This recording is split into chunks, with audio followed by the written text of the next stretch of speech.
আজকে জামাত ইসলামদের ভাইদের কাছে বিনীতভাবে বলতে চাই, আপনারা অনেক জায়গায় বক্তব্য দিচ্ছেন, সেই বক্তব্যের মধ্যে বিএনপিকে আওয়ামী লীগের মতন দোষর হিসেবে, সন্ত্রাস হিসেবে বলার চেষ্টা করছেন জনগণের কাছে।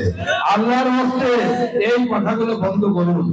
অন্তত বিএনপি আওয়ামী লীগের মতো সন্ত্রাস না, এই কথা বলার মধ্য দিয়ে আপনারা হয়তো জনগণের ভোট বা আস্থা অর্জনের চেষ্টা করছেন। আমি বিশ্বাস করে বাংলাদেশের মানুষ এবং বিএনপির মানুষ এবং বাংলাদেশের বিশেষ করে আওয়ামী লীগের মানে এই কথা যে শুনবে তারাই কিন্তু আপনাদের বিরাট ফসল হয়ে দাঁড়াবে।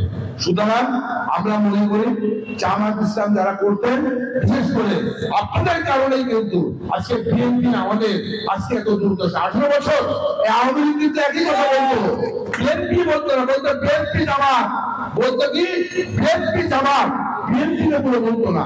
সুতরাং আমার প্রশ্ন হচ্ছে, আওয়ামী লীগ ফ্যাসিস্টের বিরুদ্ধে যুদ্ধের ময়দানে যখন আপনারা একসঙ্গে নেমেছি, দয়া করে আপনারা ফ্যাসিস্ট সরকারকে প্রতিহত করতে যে মির্জাফরের মতন আমাদের মুখে গুলি চালাবেন না।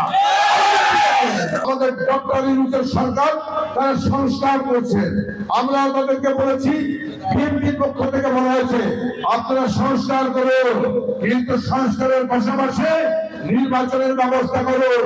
এই তারেক রহমান বিশ্বের কাছে, বাংলাদেশের মানুষের কাছে প্রমাণিত করেছেন, তুমি হাসিনা ফ্যাসিস্ট সরকার, আমি তারেক রহমান প্রতিষ্ঠা।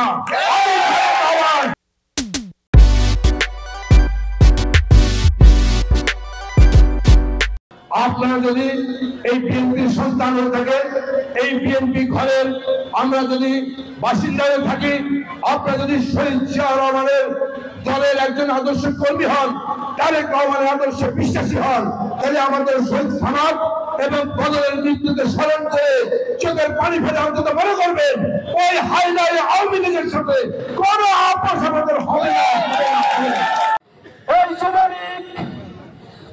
আর যারা বাড়িতে শেষ করছি, আল্লাহ হাফেজ, জিন্দাবাদ। বিশেষভাবে অনুরোধ করবো আপনারা এগুলো তারেক রহমান জিন্দাবাদ, আমাদের দক্ষিণবঙ্গের উন্নয়নের কারিগর সকলকে ধন্যবাদ, ধন্যবাদ, ধন্যবাদ।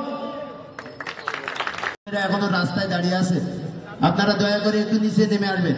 বক্তৃতা নিয়ে আসছেন, সংক্ষিপ্ত আকারে বক্তৃতা নিয়ে আসছেন চৌগাছা মহান স্বাধীনতার ঘোষক বহু সংগঠন আছেন জাতীয়তাবাদী দল চৌগাছা উপজেলার আজকের এই সংবর্ধনা অনুষ্ঠানের প্রধান অতিথি। তারা বিএনপি করেন, তারা সুসংগঠিত করেন, তারা দলকে বাঁচান, দলকে এগিয়ে নিয়ে যান। সদস্য, চেম্বার অফ কমার্সের সভাপতি, বিশিষ্ট ব্যবসায়ী, মিনিবাস মালিক সমিতির সভাপতি, সদর ইউনিয়নের চেয়ারম্যান সেই ছোট ভাই আলিমুদ্দিন খান উপস্থিত, চৌগাছা উপজেলা বিএনপির নেতৃবৃন্দ, চৌগাছা উপজেলার যুবদল, স্বেচ্ছাসেবক দল, ছাত্রদল, কৃষক দলের সভাপতি। এই বলে আমি আমার সংক্ষিপ্ত বক্তব্য শেষ করছি। আল্লাহ হাফেজ। বাংলাদেশ জিন্দাবাদ, জিন্দাবাদ। আমাদের দেশ তারেক রহমান জিন্দাবাদ। দক্ষিণবঙ্গের আলহাজ আরিফুল ইসলাম আহমেদ জিন্দাবাদ। আমাদের চৌগাছা